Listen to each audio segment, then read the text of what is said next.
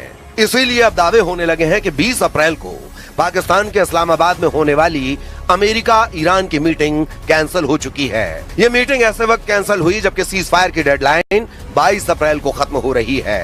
अब सवाल उठता है कि ईरान बातचीत के बजाय बारूद से फैसला करने पर उतारू क्यों है। इसके पीछे की सबसे बड़ी वजह यह है कि ईरान के मिसाइल बंकरों और पहाड़ियों पर अभी भी इतने ज्यादा घातक और भारी मात्रा में हथियार मौजूद हैं जो अमेरिका और इजराइल को कड़ी टक्कर दे सकते हैं। खुद अमेरिका के खुफिया विभाग के एक सूत्र के हवाले से अमेरिकी मीडिया CNN ने दावा किया है कि ईरान के पास अभी भी 60% मिसाइल लॉन्चर बचे हैं जो लंबा युद्ध लड़ने के लिए काफी हैं। ईरान ने अमेरिका इजराइल के साथ 2 हफ्तों के युद्ध विराम के दौरान युद्ध के अगले फेज की जमकर तैयारी की है। इन 2 हफ्तों के दौरान ईरानी सेना एक बार फिर से अपनी शक्ति को संभाल रही है। जरा देखिए पूरी खबर। सैन्य एक्सपर्ट्स का मानना है कि ईरान के पास 1 महीने से ज्यादा और लड़ाई करने की क्षमता मौजूद है। हालांकि अधिकारियों का यह भी कहना है कि ईरान के हथियारों के जखीरे का सही आकार अभी भी साफ नहीं है। इंटेलिजेंस के आकलन से उसकी बची हुई क्षमताओं का सिर्फ मोटा मोटा अंदाजा ही मिलता है। न्यूयॉर्क टाइम्स और CNN की एक रिपोर्ट में अमेरिकी सेना और खुफिया अधिकारियों के अनुमानों के मुताबिक ईरान के पास अभी भी अपने हमलावर ड्रोनों का लगभग 40% और मिसाइल लॉन्चर्स का 60% से ज्यादा जखीरा बचा हुआ है, जिसका इस्तेमाल ईरान हॉर्मुज में अमेरिकी युद्धपोतों के खिलाफ कर सकता है। या फिर अगर युद्ध विराम के बाद फिर से तनाव भड़कता है तो इन हथियारों का इस्तेमाल किया जाएगा। डोनाल्ड ट्रंप की धमकियों के बीच ईरान ने चेतावनी दी है, हम पूरी तरह से तैयार हैं। अगर वे जरा सी भी गलती करते हैं तो हम पूरी ताकत से जवाब देंगे। ईरानी संसद के स्पीकर गालिबाफ ने अमेरिका को खतरनाक अंजाम भुगतने की चेतावनी दी है। अमेरिकी सेना और खुफिया अधिकारियों का अनुमान है कि करीब 40 दिनों तक चले युद्ध के बाद भी ईरान के पास अभी भी अपने जखीरे का लगभग 40% हिस्सा बचा हुआ है और ये ड्रोन एक शक्तिशाली डेटरेंट साबित हो रहे हैं। कुछ अमेरिकी अनुमानों के मुताबिक ईरान उन मिसाइल लॉन्चरों को मलबों से निकाल रहा है जो अमेरिका इजराइल के हमलों में तबाह हो गए थे। उन जगहों की तेजी से खुदाई की जा रही है। जब ये काम हो जाएंगे तो ईरान के मिसाइल लॉन्चरों का जखीरा करीब 70% तक पहुंच जाएगा। यानी युद्ध से पहले ईरान के पास जितने मिसाइल लॉन्चर थे उसका 70% हिस्सा उसके पास 40 दिनों के युद्ध के बाद भी रहेगा। ईरान के पास मिसाइलों की भी काफी क्षमताएं अभी भी मौजूद हैं। संघर्ष विराम के समय उसने लगभग 100 ऐसे सिस्टम बरामद किए जिन्हें गुफाओं और बंकरों में छिपा कर रखा गया था, जिससे उसके चालू लॉन्चरों की संख्या बढ़कर युद्ध पूर्व के स्तर लगभग 60% तक पहुंच गई है। रूस के पूर्व राष्ट्रपति और देश की सुरक्षा परिषद के उपाध्यक्ष दिमित्री मेदवेदेव ने पिछले हफ्ते सोशल मीडिया पर लिखा, ये साफ नहीं है कि वॉशिंगटन और तेहरान के बीच का संघर्ष विराम किस तरह आगे बढ़ेगा, लेकिन एक बात तय है, ईरान ने अपने परमाणु हथियारों का परीक्षण कर लिया है। इसे हॉर्मुज स्टेट कहा जाता है। इसकी क्षमता असीमित है।